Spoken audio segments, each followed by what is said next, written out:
Los olmecas, la cultura madre. Su nombre significa habitantes del país de Lule y se desarrolló al sur de Veracruz y al norte de Tabasco. Durante los años 40, Miguel de Covarrubias y Alfonso Caso afirmaron que la cultura olmeca es tan antigua que constituye la cultura madre de Mesoamérica. A partir de los años 1950, la antigüedad de los olmecas fue confirmada por los métodos del carbono 14. La región olmeca comprende un amplio territorio, desde la laguna de Alvarado hasta la laguna de Términos en el Yucatán, en cuyos emplazamientos se han hallado áreas habitacionales y religiosas. Los sabios olmecas dejaron su mensaje en la piedra, develando el misterio de la piedra filosofal. Los centros arqueológicos más representativos son los de La Venta, Villahermosa, Tres Zapotes y el Cerro de las Mesas, todos ellos de gran importancia y extensión, que alcanzaron un estatus elevado en el panorama del arte, sociedad y cultura prehispánica. Los lineamientos geodésicos de la naturaleza les confieren además un poder energético especial. Su impronta se caracteriza por la construcción de altares y el tallado de colosales cabezas de piedra, así como de figurillas zoomorfas con rasgos animaloides que revelan un singular estilo realista y simbólico, sobre todo en lo referente a la reiterada expresión de la transformación felina. El centro cultural más importante es el de La Venta. Se distingue por su admirable escultura monumental. Para la elaboración artística se utilizó materiales de piedra semipreciosa variada, especialmente de jade. Sobresalen en belleza sus bajorrelieves y la utilización en la construcción del ladrillo, del que los olmecas fueron pioneros en América. Fueron los primeros también que elaboraron la escritura jeroglífica, el sistema calendárico y el sistema aritmético. La zona está enmarcada en un paisaje selvático que goza de excelentes recursos de flora y fauna. Antiguamente era el hábitat de numerosas especies que en la actualidad se hallan en peligro de extinción, entre ellas el mítico jaguar, las aves de plumaje precioso como guacamayas o quetzales, los reptiles de diversas especies y los mamíferos como el jabalí o el tapir.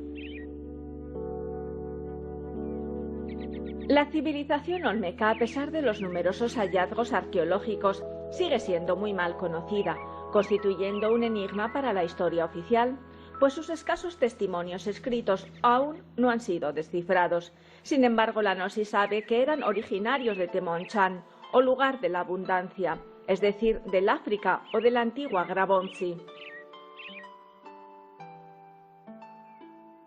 El dios jaguar era adorado por los olmecas como símbolo del cielo y del mundo subterráneo. Estaba presente en todos los ámbitos, tanto esculpido en forma de animal o de personaje semihumano en vías de transformación. Se le representa con la característica boca olmeca en forma trapezoidal, con las comisuras hacia abajo y el labio superior muy engrosado, con colmillos muy pronunciados, adornos y cráneo hendido. La zona arqueológica de La Venta representa uno de los apogeos de la civilización olmeca. Esta antigua ciudad se distingue por plasmar el primer trazo arquitectónico planificado sobre un eje norte-sur de todo el México antiguo. El gran acervo escultórico hallado define la actitud sociofilosófica de sus gentes. La arquitectura monumental de tierra y sus ofrendas masivas de jade son únicas en el mundo prehispánico. Se han encontrado gran número de tumbas con ajuares muy ricos en cerámica, tronos y figurillas de piedra. En los alrededores de La Venta se hallaron vestigios culturales antiquísimos. El maestro Samael indica que se corresponden con viejos lugares de la Atlántida, cuyos moradores pasaron a la cuarta dimensión. Por eso sigue siendo un misterio para la arqueología oficial su repentina desaparición.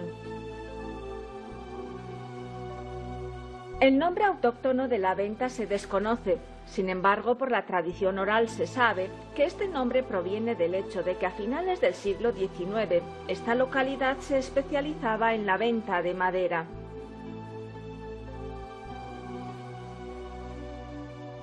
Fue construida en una elevación natural que sobresale 20 metros sobre la planicie costera. Originalmente cubría una extensión de 200 hectáreas. En la traza arquitectónica se encuentran construcciones con funciones religiosas, ceremoniales y cívicas administrativas.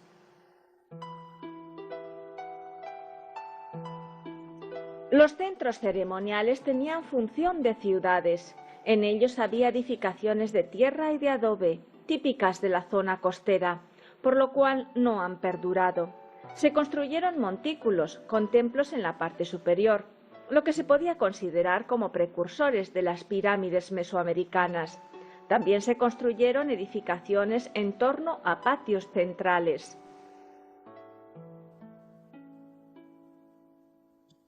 La gran cantidad de esculturillas halladas ha ayudado a definir las áreas habitacionales dentro y fuera del asentamiento. 1 kilómetro al norte se han localizado los vestigios de un antiguo río actualmente asolado o sedimentado. Este río funcionó como vía de comunicación y en sus orillas se encontraron numerosos emplazamientos arcaicos.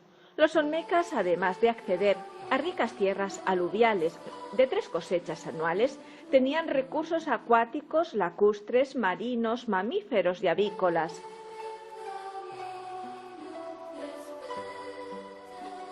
La primera mención que se conoce de la venta es de finales del siglo XIX, cuando Policarpo Valenzuela trasladó a Villahermosa para su exhibición una escultura de la venta.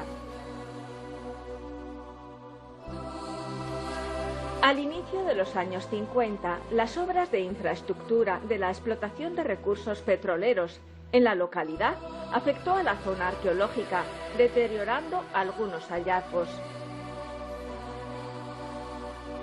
Para combatir el menoscabo del sitio, el Instituto Nacional de Antropología e Historia autorizó a Carlos Pellicer a trasladar la mayor parte del conjunto escultórico de la venta a Villahermosa.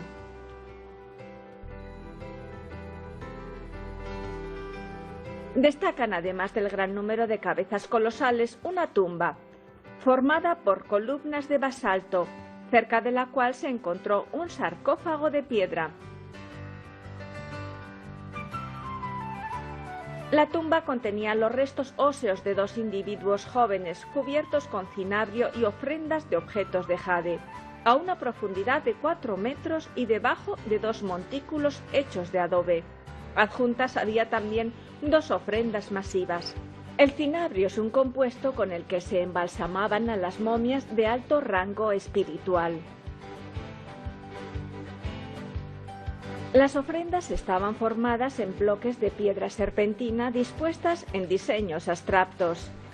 Este tipo de ofrenda se asocia a la Madre Tierra.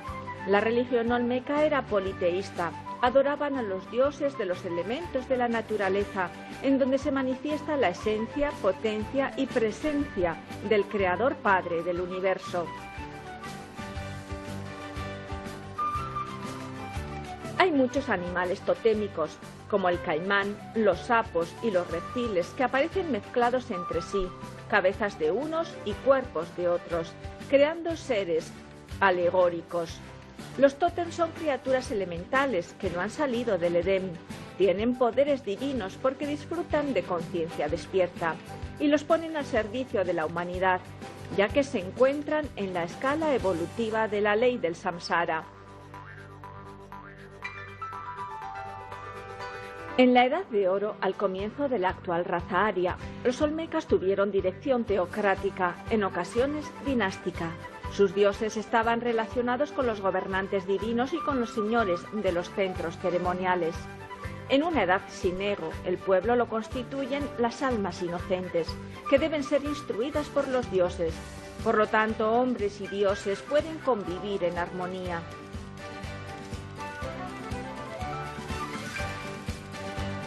200 metros al norte de la venta se encontraron 3 colosales cabezas de piedra, alineadas en un eje este-oeste, con sus caras mirando hacia el norte como señalando el acceso a la ciudad.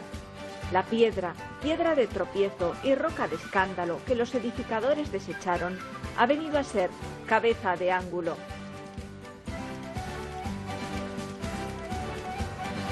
Esto es sin duda lo más representativo de la cultura olmeca, el tallado realista de colosales cabezas de basalto. Sus alturas oscilan entre 1,47 metros a 3,40 metros y su peso entre 6 y 50 toneladas. La civilización olmeca quiso rendir tributo a los iniciados atlantes que pasaron por estos santos lugares en peregrinación.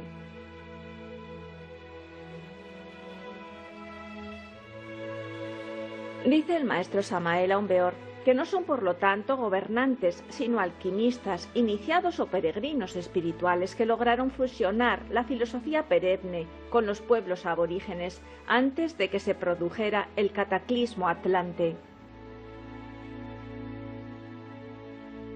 Los rasgos étnicos de las figuras olmecas tan pronto definen a seres africanos como a orientales o de raza caucásica. En todos los casos se alude a la comunicación de los iniciados del mundo, que participaban de estos emplazamientos espirituales como si fueran cónclaves o concilios. Grandes caravanas viajaban con el objetivo de combinar lo material y lo espiritual. Los olmecas atlantes gustaban de asimilar las corrientes vitales del paraíso mexicano, absorbiendo la vida y la luz ódica. Hasta el momento se han encontrado 17 cabezas colosales que marcan facciones africanas, pero cabe señalar también la inmensa cantidad de esculturas más pequeñas, en donde se encuentran rasgos de otras muchas razas del mundo. Esto denota que la zona olmeca fue un lugar privilegiado en donde confluían muchos viajeros. Todas las cabezas son diferentes, como queriendo resaltar aspectos cristalizados en sus almas, con la nitidez de una fotografía. Un personaje lleva el numeral 4 en su casco, aretes y cinta cristónica, expresando en este símbolo la adoración al íntimo. Otro lleva círculos solares y escritura jeroglífica, aludiendo a los ciclos cósmicos. Hay cabezas de aspecto femenino, luciendo cabello laciado, indicando así la paridad de sexos. El casco frigio es indicativo de la sublimación de las energías sexuales. Todas las esculturas muestran un porte reflexivo y sereno, para ilustrarnos con la dialéctica de los sabios, porque aquellos seres llenaron sus mentes de hojas crísticas gracias a la transmutación sexual, hasta conseguir la piedra filosofal. Y quisieron instruirnos con los basamentos gnósticos perennes, eligiendo la didáctica del símbolo. Con sus huellas reflejaron el arte regio de la piedra viva y al esculpirlo mostraron el secreto alquímico. Se refleja en sus rostros la alegría compasiva de los verdaderos bodhisattvas. Estos iniciados atlantes fueron mujeres y hombres llenos de amor consciente hacia la humanidad. Nos demostraron que sí se puede dominar al maya iluso que hipnotiza a los sentidos. Nos instruyeron para que trascendiésemos lo efímero de la materia y la subyugásemos. Con el triángulo en la frente indicaban que hay que ser rectos en el pensar, sentir y obrar. El único modo de lograr el estado de turilla que ellos expresan es cristalizando todos estos valores, hasta llegar a ser poseídos por el jaguar íntimo o el padre de la transformación radical. Su objetivo fue permanecer entre nosotros para guiarnos a través de estos libros de piedra. Todos representan al tercer factor, al heraldo del verbo en acción, al sacrificio de llevar en alto la antorcha doctrinaria a través del espacio y del tiempo. Este sistema doctrinario es las estilizadas tallas con su iconografía espiritual, las enormes plataformas de basamentos piramidales, Las estructuras monumentales con marcas simbólicas, los bajorrelieves labrados o las extensas plazas ceremoniales públicas. Las perfectas proporciones arquitectónicas equidistantes entre sus más de 20 plataformas de tierra, alineadas en 3 ejes norte-sur, las esculturas monumentales labradas en piedra arenisca, señalando los accesos cardinales a la ciudad, o los canales para la conducción del agua, indican la perfección de la ciencia con conciencia. Tres Zapotes es otro reducto energético mágico en donde la madre naturaleza se ha encargado de proteger los indicios olmecas y sus rutas místicas, así como la ciencia astronómica que atesoraban para que no fueran profanados. Este lugar arqueológico albergaba probablemente un grupo de viviendas olmecas hoy desaparecidas. Está enclavado en el estado de Veracruz, exuberante por sus ríos y paisajes selváticos y por el verdor de sus llanuras, solo interrumpido por lomeríos y sierras de poca altitud. Igual que la Venta, es de clima tropical y lluvioso. Tres Zapotes ha sido vinculado con Tlatilco por los hallazgos en artesanía de figuras y relieves con motivos similares, como el dios con cara de niño, que alude al Cristo interno y que es presentado por el iniciado para su calificación.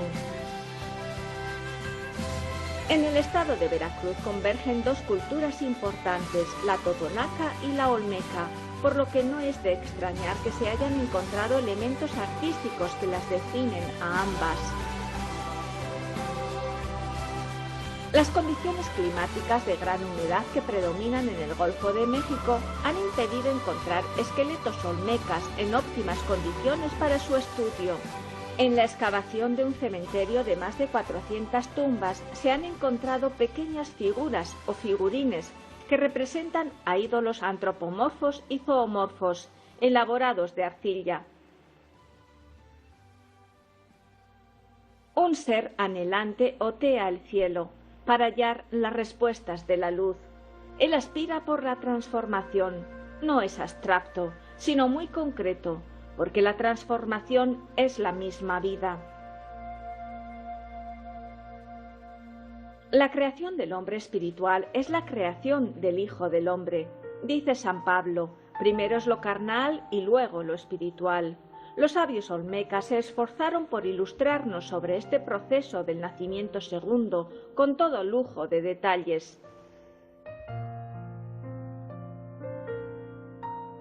Para conseguir la transformación felina, el fuego debe incinerar la torre de Belén, porque el ser, el jaguar santo, solo acoge en su seno al hombre que se ha edificado sobre la roca, con el fuego y con el agua. Los aspirantes llegaban a la zona en recogimiento interior para entregar su corazón al jaguar.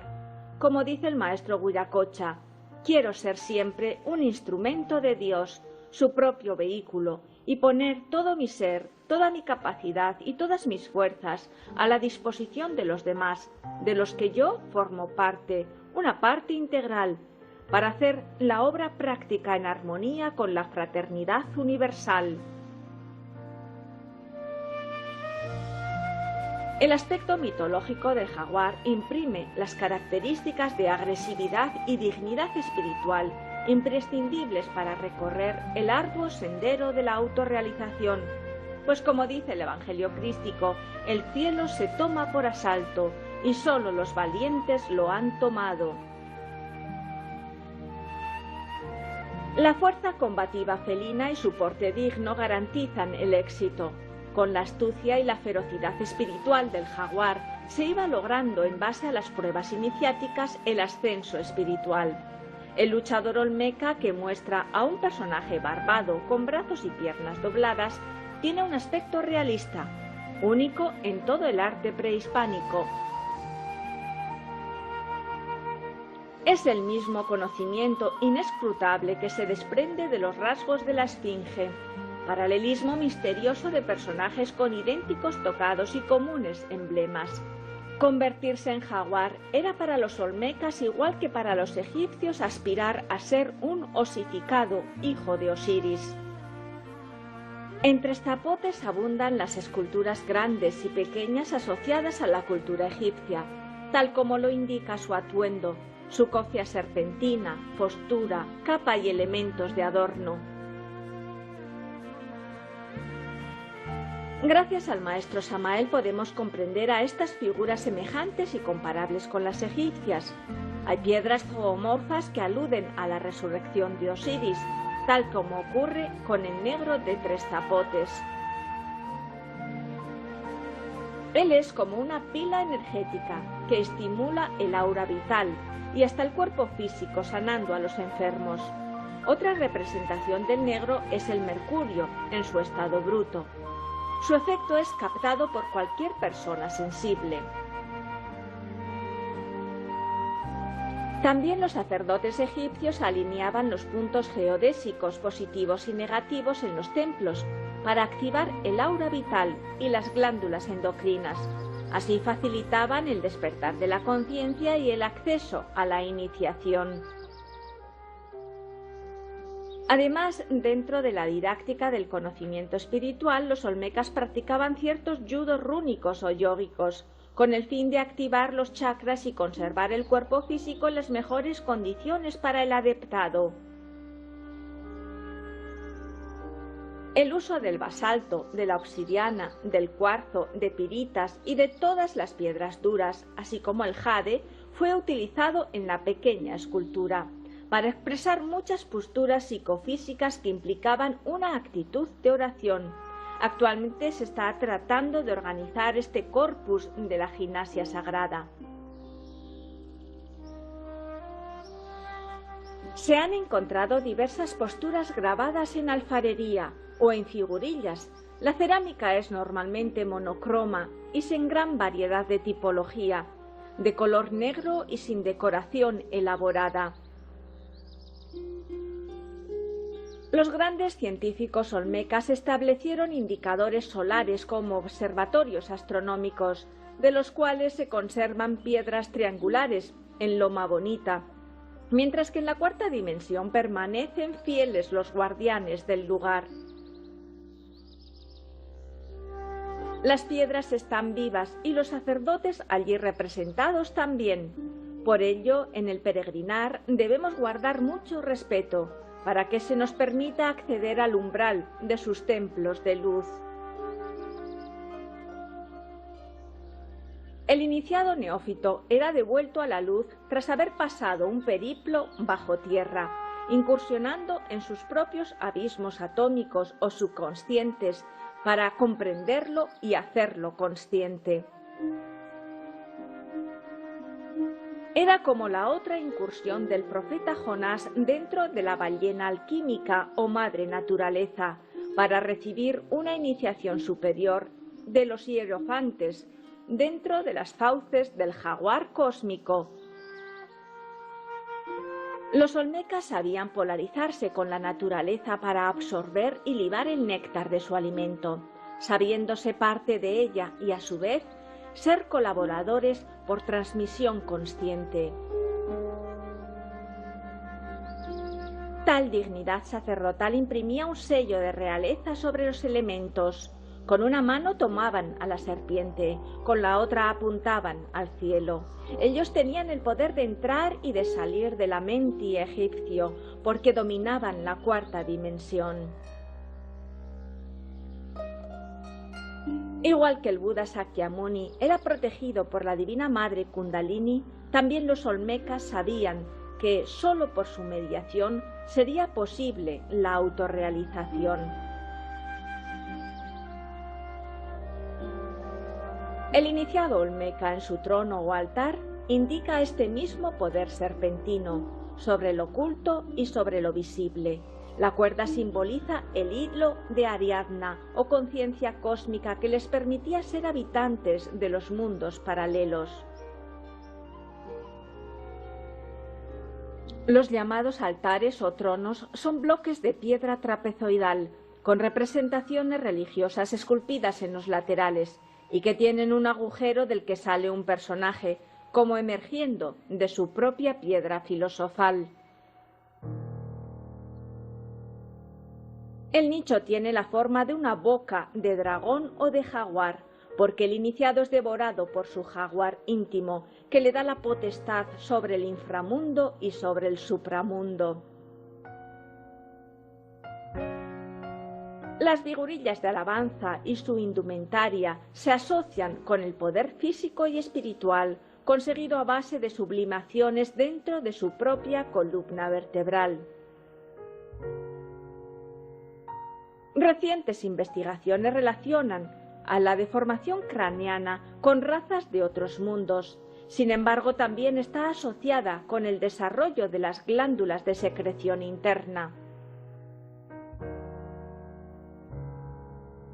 Las montañas de los Tuxtlas y la Sierra Madre del Sur imprimieron en su terreno un sello de luz, una exaltación peculiar de la naturaleza que los iniciados canalizaron en ese espacio físico. Mujeres y hombres olmecas que lograron plasmar en su naturaleza la delicada flor del espíritu para sí mismos ignota, nos legaron el tesoro más preciado, cuyo arcano se estremecía dulcemente en su corazón, como el enano de Jadeíta o el nacimiento del dios jaguar, del señor de las limas. Parla, santo silencio de mi vida, oquedad recóndita de mi espíritu, donde una nota mística pugna por dar el brote de aquella melodía que presiento. Los olmecas fueron seres sencillos y humildes, de pureza diamantina y de cristalina mirada, ubicada en el remoto infinito siempre presente, cuyos vestigios asombraban por su calidad humana y por su calidez excepcional.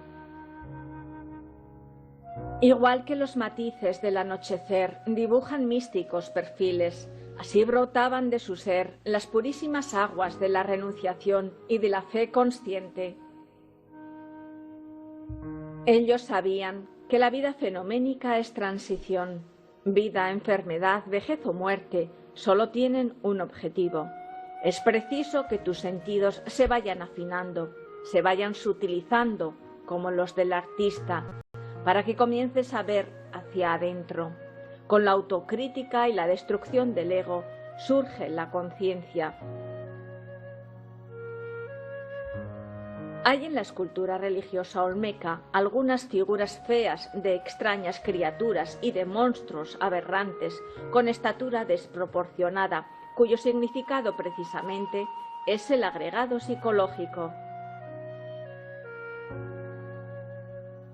Estas representaciones no se limitan a los centros ceremoniales, sino que aparecen reflejadas en todo el arte olmeca, especialmente en objetos y elementos rituales, como las hachas para los sacrificios. Los olmecas, por lo tanto, no desconocían al ego o agregado psicológico. Reflexión y dolor. He ahí el camino de la soledad iniciática, que implica el trabajo con la piedra filosofal, la negación de sí mismo y el sacrificio por la humanidad. Entonces se recupera la inocencia perdida. Inocencia, sí, para hablar del cielo, del mar o de la montaña. Es preciso analizar sus infinitas estructuras maravillosas y el milagroso enredo de sus secretos ritmos. Inocencia requiere la apertura de la mente interior, capaz de conocer por experiencia directa el misterio de la vida.